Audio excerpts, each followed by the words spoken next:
Hey there! Welcome back to the channel. I'm so happy you're here for another video. Today we're jumping into Chapter 2, which is such an important part of building a solid financial plan.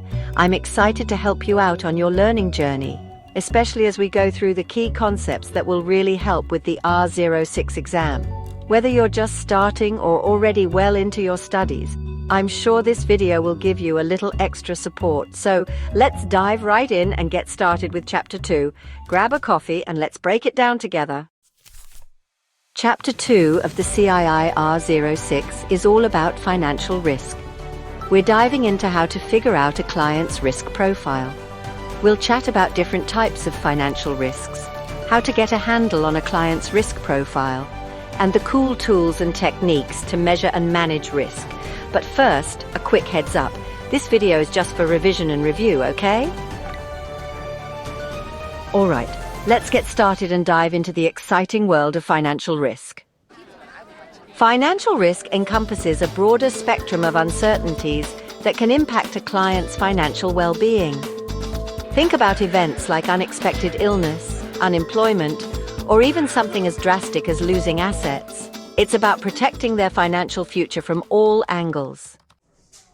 Let's break down the different types of financial risks that we, as financial advisors, need to be aware of. First up, we have investment risk. This is when the value of your investments can go up or down, and there's no guarantee of how they'll perform. Next, there's inflation risk, which happens when the cost of living rises, meaning your money might not go as far in the future as it does today. Then we've got interest rate risk. This is when changes in interest rates can affect things like bonds or loans, making them more or less valuable depending on the rate. Finally, we have political risk. This is when shifts in government policies or political changes can impact the market or your investments, sometimes in ways we can't predict. These are just a few examples, and we'll delve deeper into these risks throughout this chapter. Remember, each of these risks can significantly impact a client's financial goals. These were more specific risks, but in general terms, risks are typically divided into two categories: systemic and non-systemic. First up, we have systematic risk, also known as market risk. Then, we have non-systematic risk, also known as specific risk. Understanding the difference between these two is crucial. As financial advisors, it's our role to educate clients about these risks and help them build portfolios that balance risk and potential return. Now, client-centered advice and risk profiles. Moving on to the heart of financial advice, putting the client first. As financial planners, our advice needs to be tailored to each individual client. This is where the concept of a risk profile comes into play. It's a snapshot of a client's attitude towards risk, their capacity for loss, and how comfortable they are with the ups and downs of the market. This profile will guide our investment recommendations and ensure they're suitable for the individual. Understanding risk profiles. A client's risk profile isn't just about how much risk they're willing to take, but also how much they can afford to take. Understanding both risk tolerance and risk capacity is essential for crafting a robust and suitable investment strategy. A client with a large investment portfolio and a comfortable income can generally withstand market dips better than someone living paycheck to paycheck. Aligning risk and goals. Ultimately, the goal is to align a client's risk profile with their financial goals. Higher risk might lead to higher rewards, but it also increases the chance of losses. Conversely, lower risk investments are generally more stable, but they might not generate the same level of returns. It's about finding the right balance for each client. So, we've talked about investment risk in general. Now, let's break it down into two main categories: systematic risk and non-systematic risk.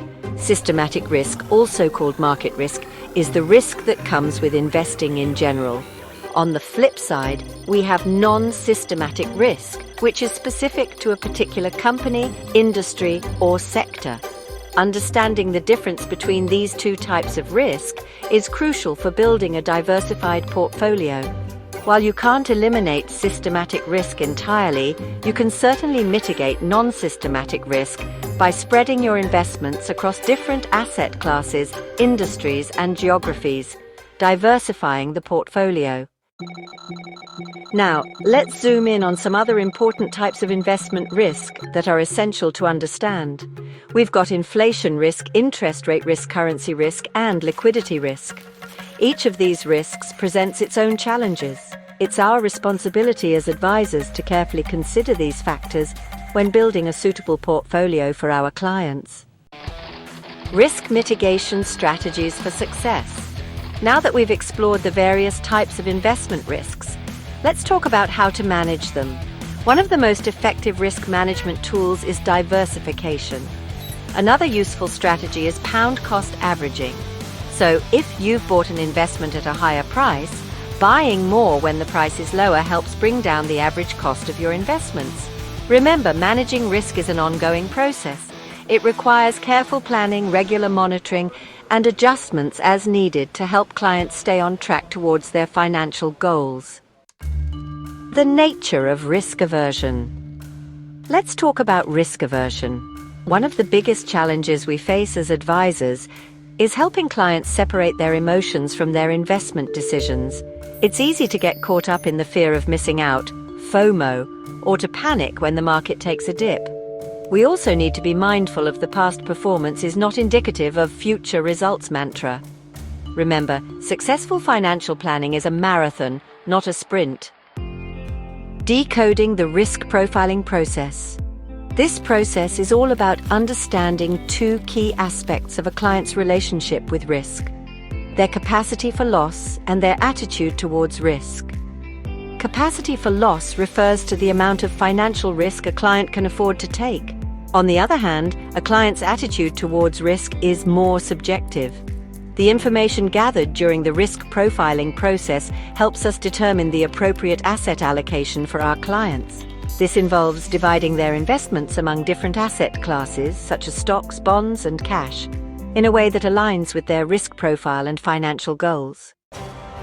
Bridging the gap between creating the risk profile and selecting the investment strategy. Once we've established a client's risk profile, we can start to translate that into a tailored investment strategy. The client's risk profile acts as a guidepost, helping us determine the appropriate level of risk to incorporate into their portfolio. Remember, diversification is key here. It's an ongoing process that requires regular monitoring, review, and adjustments as needed to ensure it remains aligned with the client's evolving circumstances, risk tolerance, and financial goals. Now, the objective factors, the measurable aspects. Let's delve deeper into the objective factors that influence a client's risk profile. First, we consider their time horizon. Next, we assess their income and asset position. Finally, we factor in their existing liabilities. By carefully considering these objective factors, we can start to build a framework for understanding a client's risk capacity. Now, onto the subjective factors, navigating perceptions and emotions. While objective factors provide a solid foundation, we can't underestimate the importance of subjective factors in risk profiling. One key subjective factor is the client's personal attitude towards risk. Some individuals are naturally more risk-averse, preferring investments with lower volatility and more predictable returns. Others are more comfortable with risk, seeking higher potential returns even if it means accepting greater fluctuations in their portfolio value. As financial advisors, we need to be attuned to these potential shifts and adjust our recommendations accordingly. Capacity for loss is like riding the market roller coaster. Capacity for loss is a critical element of risk profiling that often trips up even seasoned investors. It's not simply about how much money a client can afford to lose on paper, but, more importantly, their emotional and psychological ability to handle market fluctuations. Imagine a client who, on paper, has a high capacity for loss due to a sizable investment portfolio and a comfortable income. However, they might be emotionally devastated by a sudden 20% drop in their portfolio value, even if it's a temporary dip. This emotional response could lead to poor investment decisions, such as selling at the bottom of the market, which can significantly harm their long-term financial well-being.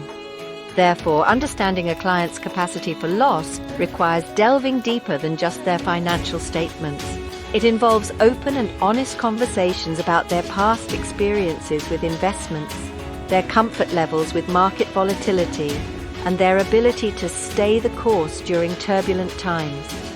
Remember, building a successful long-term investment strategy is about aligning risk tolerance with risk capacity, ensuring the client can weather the inevitable storms without derailing their financial journey. Let's talk about how we actually measure risk in the investment world. One of the most commonly used metrics is volatility, which essentially measures how much the price of an investment fluctuates over time. Think of it like a roller coaster ride.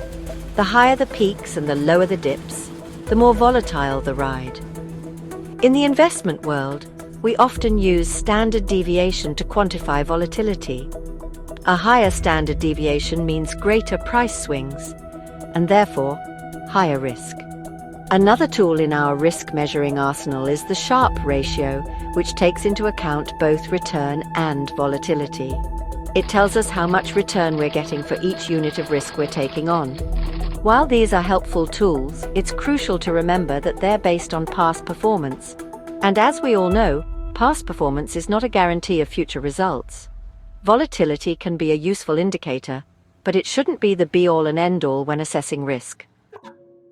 Now, let's move on to the concept of critical yield, which is a fancy way of saying the return an investment needs to achieve to meet a client's specific financial goals. It's all about finding that sweet spot between risk and return, where the client is comfortable with the level of risk being taken while still having a good shot at achieving their objectives. It's important to have open and honest conversations with clients about their critical yield. If they have ambitious financial goals but are only comfortable taking on a low level of risk, they might need to either adjust their expectations or consider investing more to reach their target. Remember, as financial advisors, it's our job to educate clients about the trade-offs between risk and return.